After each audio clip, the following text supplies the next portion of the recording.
First, we got slime blocks. It was a community suggestion, same as pistons really, and they stuck. Literally. Then we got honey blocks. This time around this was Mojang's idea, but we didn't want them to stick this time. So they listened. Now they have come up with a chain block, allowing us to form long and tough looking chain structures in all directions. Just look at those links holding it all up together. But there is a little disconnect, and it's not that the chains don't follow gravity rules. I mean, most things in Minecraft don't do that. It behaves more like a metal rod, but at least it looks tough, it looks strongly connected. Yet a piston simply tears it apart. As it stands right now, they can be pushed like other blocks, but would it be nice if links and chains would hold them together when we pull them as well?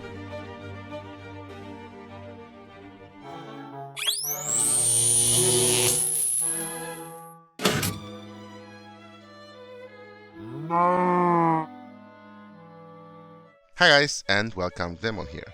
What I have here for today is Chainstone, which would be a great addition to the existing slimestone and honeystone mechanics. The name is maybe a little weird, but so is slimestone and honeystone, but that's the industry standard naming convention for these things.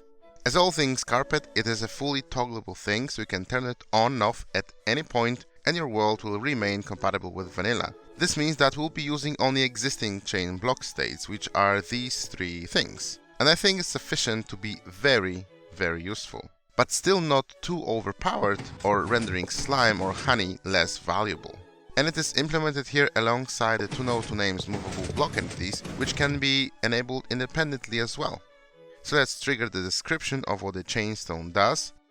And as you can see, it allows for chains to stick to each other only when they are visually connected and make other blocks that visually connect to them stick as well. So by default, when switched to true, it'll only stick to other blocks when it makes sense. But there's an additional option to allow all blocks to stick the way slime blocks or honey do. We'll show that later in action, but in general chains are not sticky, they just connect to each other, so with the default true value makes most sense in my opinion. So right off the bat, slime blocks in its most basic use case can be used to extend the reach of pistons. And you would notice, to get this working here, I needed to remove the floor, since slime blocks stick to most blocks on all sides, even if you don't want them to, so just by doing this means we actually need to use a full 5 block space in the crosscut around it. With addition of honey blocks, it may have made it a little bit more possible to tile these a little bit better, but the true answer is, no, it didn't. Other blocks will still make them grab a little too much in most cases. So that's really not that helpful. It does help to make flying machines easier to tile next to each other, but still impeccable synchronization is typically needed, otherwise it leads to a total disaster. Now with chains, it's a pretty different story. The fact that they don't stick with sides to each other and to other blocks, and the fact that sticky pistons are only sticky on the sticky side, this makes it pretty straightforward, I must say. Now, we could do that right now with observer chains, but these in essence transport one-tick signals, and this is more like a direct mechanical coupling, which has vastly different use cases. The thing is, chains would connect in any configuration assuming they are further connected to something else, like in this case, it's a piston that moves the first chain around. That mechanics has been in the game forever, where the blocks were not actually visually touching the piston surface, but other than that, the chain will carry other blocks attached visually to it. In case of slime blocks, the same situation is the slime block that carries the first chain in a weird fashion, but that's how it's always been. But then all the blocks that are attached to the chain will get properly carried or not carried along. A good showcase for this would be some tightly packed lever panels allowing of crisscross of various inputs, and I think that's pretty cool. The chains will also connect to other sticky blocks and they will continue to carry chains, up to the push limit obviously, so in this regard it's no different than the previous sticky blocks, but the fact that we get extra faces where they don't stick makes so that you can have tight packing of slimestone structures. I mean, if you would use slime blocks all the way around, you wouldn't be able to have a regular block over here and just leave it be, and with chains you can. The lack of side stickiness shows itself the most with flying machine, so a basic observer flyer with 2 pistons, 2 sticky blocks and observer is just not doable with chains, and that's okay. This means that the use cases of chains and slime blocks are just different. First good thing as a direct use of the connecting chains is things like chain doors. This can be done exactly the same now with the honey and slime combo, but we'll be exposing directly both slime and honey, which arguably don't look that great. Chains not only look better by themselves, but they also match better various block patterns, as well as they don't require to encase the build in glidable blocks like glazed terracotta or obsidian.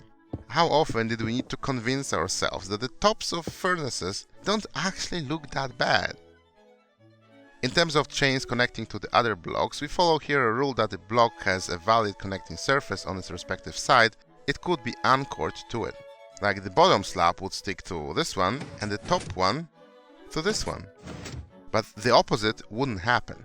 In hindsight, for both bottom and top surfaces, if you can place a torch on top or hang a lantern from below, you can pull a block with a chain from this direction.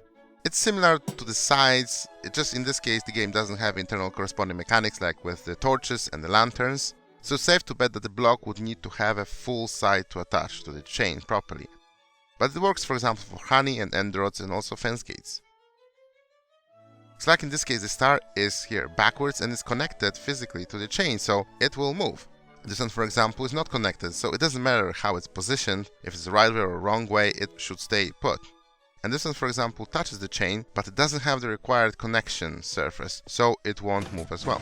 However, as I mentioned at the beginning, if you don't like it you can change it to the all block settings, and if you do that, that would make to move all blocks as well. And same like in this case, like here, and also here as well. It's up to you. I think it just makes sense, so it only sticks when it's visually connecting. Going back to the normal mode, if we enable movable block entities as well, we'll be able to move chests and barrels and other things. The thing with the barrel is a full block, so it should connect, attach, while the chest leaves a tiny gap, meaning that it will stay put, like so. The thing is, the only location when chests have a clean surface is their bottom, so in this situation only the top chest will be moving. With things like walls and fences, tops and the bottoms are lantern mountable, so you will be able to grab it, but not the sides. And things like fence gates, if it's closed and touching it from the side, it will attach, but when it's open, apparently it doesn't. Interesting case. Also, things like trapdoors that can have alternating solid sides will attach depending if it's closed or open to different chains. Kinda makes sense.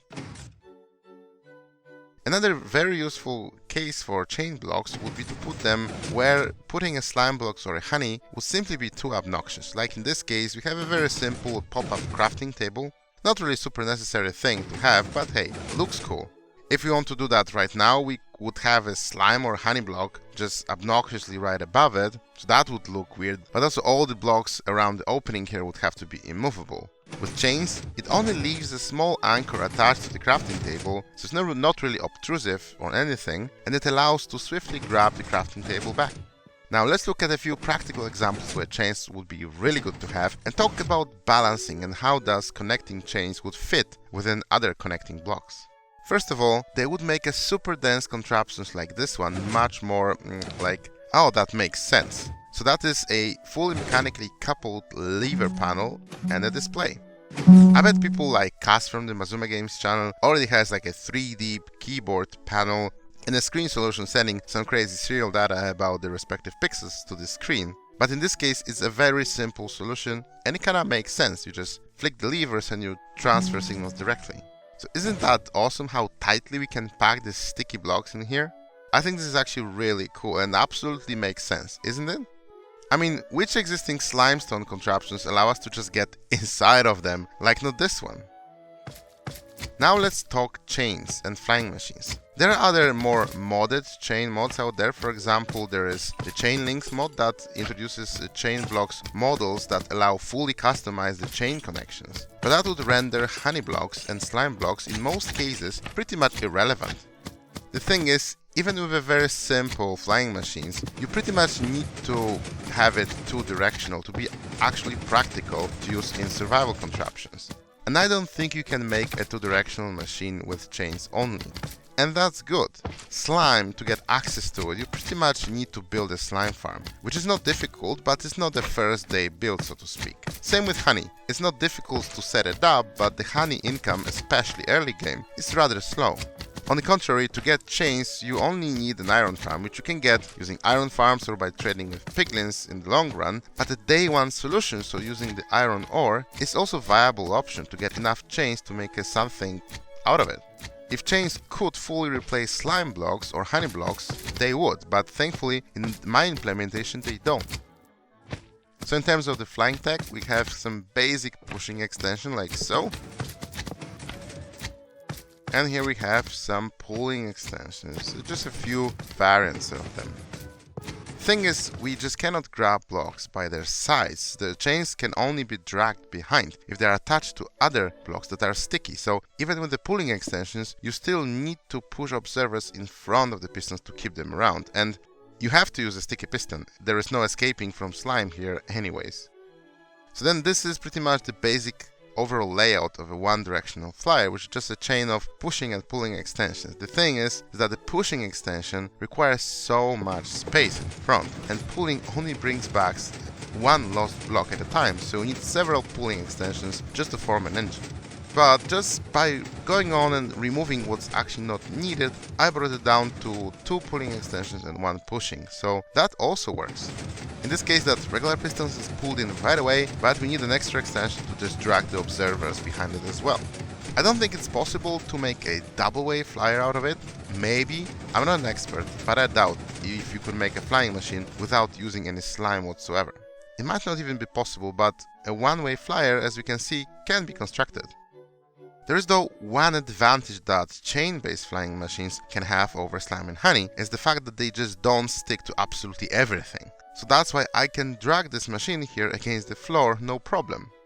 What's also cool is we can actually pivot these machines and send them in all directions pretty much with no changes. And there isn't many flying machines that can squeeze through a one wide gap, which I think is very good quality that limited chains connectivity could bring to the slimestone table. With this one, for example, if you would want to fully protect it from the environment, we need to stick a block on this one since other things could stick to it. Same here with the bottom. And also to prevent potential snow forming in cold biomes, just put a block here on the observers in front. And that's pretty much it. Oh, oopsie. And as you can see, not only it passes through a one wide gap, but also there is no interaction with any block in any way, which is pretty useful.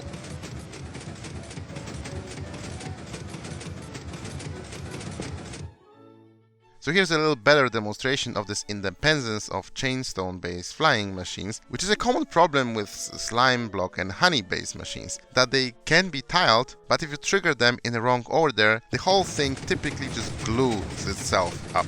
And these, for example, just can be launched at any point independent from each other and fly even touching themselves, and there is no problem with that. So that's it guys for today. What would happen if we had connecting chain blocks introduced in the game? I think it's a great idea. It makes sense at least as much as current chains make sense.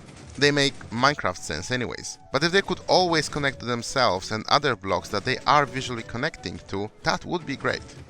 If you guys want to check it out, it's part of the carpet mode. Just pair it up with the fabric launcher and toggle the chainstone option to true. Let me know if you have any idea if it's possible to do a slimeless flyer, so without using sticky pistons at all, or maybe a bidirectional flyer without using any slime blocks or honey. Because I guess I'm not too good at it to come up with it myself, or maybe it's just not possible. So if you enjoyed the video, don't forget to leave me a like. Tell me what you think about keeping chains connected in the comment section below. Subscribe if you are new for more such content in the future, and see you in the next one. Bye bye!